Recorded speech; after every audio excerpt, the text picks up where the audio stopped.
आगच्छन्तु विद्यार्थिनः कार्यक्रम पठामः और कारक के भाग 17 में हम अध्ययन करेंगे बच्चों अधिकरण कारक सप्तमी विभक्ति के बारे में। बच्चों इसके पहले भाग का हम अध्ययन कर चुके हैं और उसी सप्तमी विभक्ति के दूसरे भाग का हम अध्ययन करने वाले हैं बच्चों। आइए पुनः सर्वेषां स्वागतम। यस्य च भावेन भावलक्षणम। बच्चों इससे पहले हमने सप्तमी अधिकरणे यानी जो दूसरा सूत्र था और इसके अलावा आधारो अधिकरणम जो दोनों सूत्र है वो उसमें हमने क्या देखा था अब तक को, यानी जो आधार होता है ना उसकी कौन सी संज्ञा हो जाती है, अधिकरण संज्ञा हो जाती है, और जिसकी अधिकरण संज्ञा हो जाती है उसमें कौन सी विभक्ति हो जाती है, सप्तमी विभक्ति हो जाती है। और अधिकरण 3 प्रकार का हमने बताया था, औपश्लेषिक, वैषयिक और अभिव्यापक। औपश्लेषिक में हमने क्या बताया था, संयोग संबंध वाला यानी कटे अस्ति भौतिक रूप से जो दिखाई देता है। इसके अलावा मोक्ष से इच्छा अस्ति वैषयिक का बहुत प्रसिद्ध उदाहरण था। इसके अलावा तिलेषु तैलम अस्ति, वहां अभिव्यापक आधार का हमने उदाहरण देखा बच्चों। आइए यस्य च भावेन भावलक्षणम यानी यस्य क्रियया क्रिया अनंतरम लक्ष्यते तत्सप्ततः सप्तमी स्यात्। किसी एक प्रसिद्ध क्रिया के द्वारा जब दूसरी क्रिया द्योतित की जाती है तो पूर्ववर्ती प्रसिद्ध क्रिया में कौन सी विभक्ति हो जाती है, सप्तमी विभक्ति हो जाती है। अर्थात जिस क्रिया द्वारा दूसरी क्रिया बताई जाए उसमें सप्तमी विभक्ति होती है। इस सूत्र के द्वारा होने वाली सप्तमी विभक्ति को सती सप्तमी या भाव सप्तमी भी कहा जाता है। यानी किसी क्रिया के द्वारा जब दूसरी क्रिया क्या होती है, द्योतित होती है, तो पूर्ववर्ती प्रसिद्ध क्रिया में सप्तमी विभक्ति होती है। पूर्ववर्ती यानी पहले वाली जो प्रसिद्ध क्रिया है उसमें कौन सी विभक्ति होती है, सप्तमी विभक्ति होती है। तो इसका उदाहरण से देखेंगे। देखो गोषु दुहमानाशु गत यानी गायों को धूकर गया, गायों को धूकर गया। तो यहाँ बच्चों देखो गोषु दुहमानाशु गत, तो यहाँ कौन सी विभक्ति है, दोनों में गोषु में सप्तमी है, दुहमानाशु में भी सप्तमी विभक्ति है, इसलिए गायों को धूकर गया। यानी जो कहने का मतलब ये हुआ, आप समझ रहे होंगे, किसी एक प्रसिद्ध क्रिया के द्वारा जब दूसरी क्रिया द्योतित की जाती है तो पूर्ववर्ती प्रसिद्ध क्रिया में सप्तमी विभक्ति होती है। पूर्ववर्ती जो प्रसिद्ध क्रिया है यानी पहले की जो क्रिया है प्यारे बच्चों, गोषु दुहमानाशु गत यानी गायों को धूकर गया, तो यहाँ प्रसिद्ध क्रिया है तो इसमें कौन सी विभक्ति हो जाएगी, सप्तमी। उसी प्रकार से बालेषु अध्ययनेषु गत, तो यहाँ दोनों में सप्तमी है, यानी बच्चों को पढ़ाकर गया। उसी प्रकार से पठत्सु बालेषु भोजनम कृतवान यानी बालकों के पढ़ते समय भोजन किया, बालकों के पढ़ते समय भोजन किया। तो यहाँ पठत्सु में भी कौन सी विभक्ति है, सप्तमी। बालेषु में कौन सी विभक्ति है, सप्तमी। तो इस प्रकार से, उसी प्रकार से जैसे रामे वनम गतेशति, रामम वने गतेशति दशरथः प्राणान अत्यजयत, यानी इसमें जैसे पहली क्रिया है ये रामे वनम गतेशति यानी राम के वन चले जाने पर दशरथ ने प्राण त्याग दिए, यानी दशरथ ने प्राण त्याग दिए। उसी प्रकार से सूर्यम अस्तं गतेशति यानी सूर्य के अस्त हो जाने पर, यानी पहली क्रिया हुई सूर्य के अस्त हो जाने पर सर्वे बालका गृहम अगच्छन यानी सभी बालक घर आ गए, सभी बालक घर आ गए।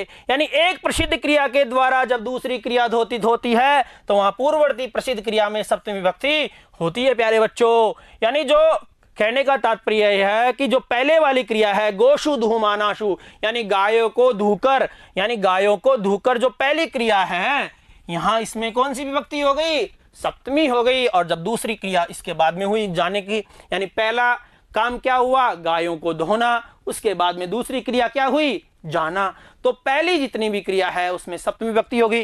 जैसे बालेषु अध्ययनेषु गत, अब यहाँ दूसरी पहली क्रिया तो यह है, दूसरी यह है, तो यानी बच्चों को पढ़ाकर, यानी बच्चों को पढ़ाने की क्रिया क्या है, पहली है, और दूसरी क्रिया है गत है।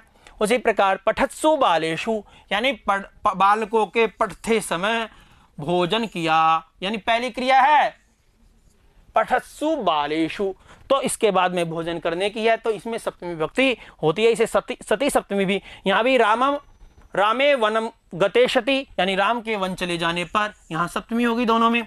उसके अलावा सूर्य अस्तं गतेशति, इसके बाद में दूसरी क्रिया हो रही है।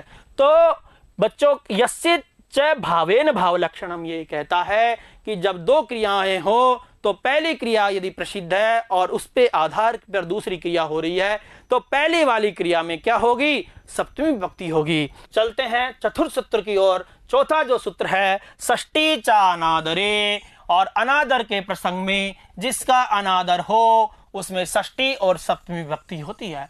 यानी अनादर के प्रसंग में जिसका अनादर होता है ना, उसमें कौन सी विभक्ति होती है, षष्ठी भी होती है और सप्तमी भी विभक्ति होती है।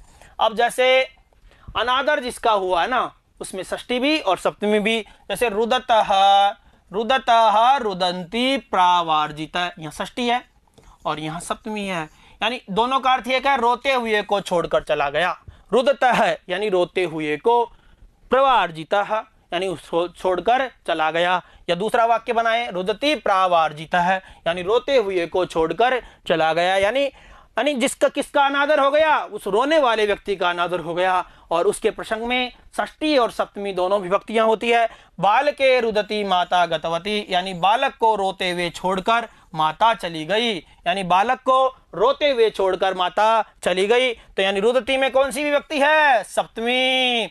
और इसके अलावा यहां ऐसे भी कर सकते थे, बाल के रुदतः माता गतवती, माता गतवती यानी रोते हुए छोड़ करके। दोनों में षष्ठी और सप्तमी विभक्ति होती है प्यारे बच्चों।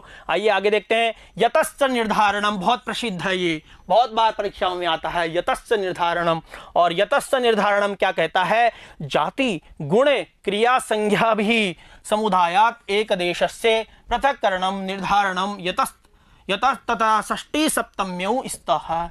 यानी जाति, जाति गुण क्रिया संज्ञा के द्वारा संज्ञा भी, यानी इनके द्वारा, जाति गुण क्रिया संज्ञा भी, यानी जाति गुण क्रिया संज्ञाओं के द्वारा समुदायात यानी समुदाय में से एक अवयव का निर्धारण करने पर पृथक्करण निर्धारणम यतः तथा षष्ठी सप्तम्यो स्तः। यानी वहां निर्धारण करने पर जहां से निर्धारण किया जाता है उसमें षष्ठी और सप्तमी विभक्ति होती है प्यारे बच्चों। देखो जाति के द्वारा कैसे होता है, देखो नृणाम द्विजः श्रेष्ठ है, यहां षष्ठी हो गई, यहां तो षष्ठी हो गई। और उसी प्रकार से दूसरा वाक्य है, सातवां नरेषु द्विजः श्रेष्ठ है, यानी नरों में द्विज श्रेष्ठ है, नरों में द्विज श्रेष्ठ है। यानी दोनों वाक्य बनेंगे, नराणाम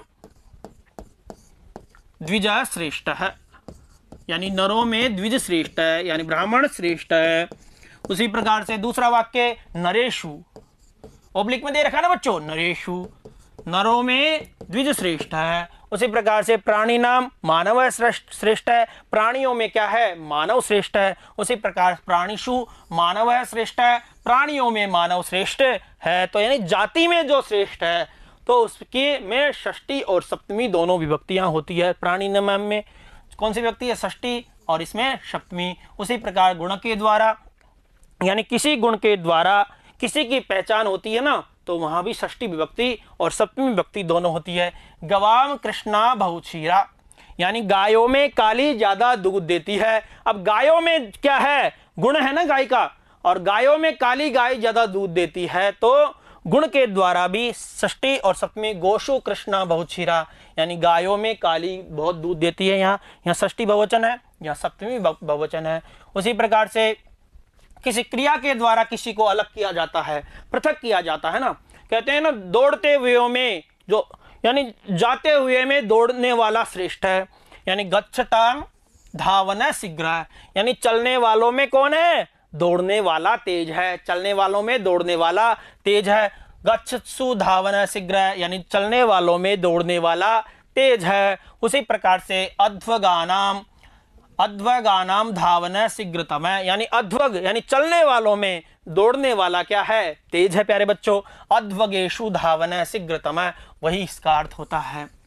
उसी प्रकार से संज्ञा के द्वारा भी, यानी छात्राणाम छात्रेषु मैत्रः पटु, यानी छात्राणाम छात्रेषु मैत्र पटु, यानी छात्रों में जो मैत्र है ना वो चतुर है।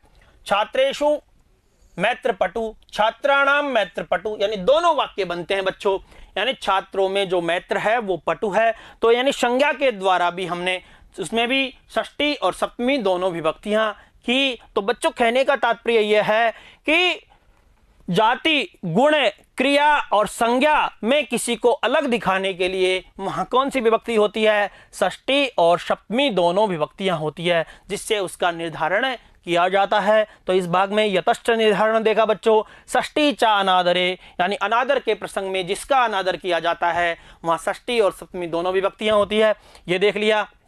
इसके अलावा यस्य च भावेन भावलक्षणम, यस्य च भावेन भावलक्षणम कहता है कि एक प्रसिद्ध क्रिया के बाद में जब दूसरी कोई क्रिया हो तो पहले वाली क्रिया में सप्तमी विभक्ति होती है और इसे सती सप्तमी भी कहते हैं। तो इस प्रकार से बच्चों ये हमारा भाग यहीं पूर्ण होता है और कारक भी आपके यहीं पूर्ण होते हैं। ये कारक आपके अच्छे से समझ में आए होंगे, लेकिन फिर भी मैं इसका कुछ संक्षेप में सातों कारकों का कुछ सार अगले भाग में आपको पढ़ाऊंगा। तो इसी के साथ ही आपका ये कारक प्रकरण यहीं पूर्ण होता है बच्चों। ये 6 कारक और 7 जो विभक्तियां हैं वे आपके अच्छे से समझ में आई होगी। इसी आशा के साथ में मैं आपको कारक का जो सार है, इन 7 विभक्तियों और 6 कारकों का जो सार है उसका मैं अगले भाग में आपको अध्ययन करवाऊंगा। बहुत बहुत धन्यवाद। पुनर्मिलामः। नमो नमः।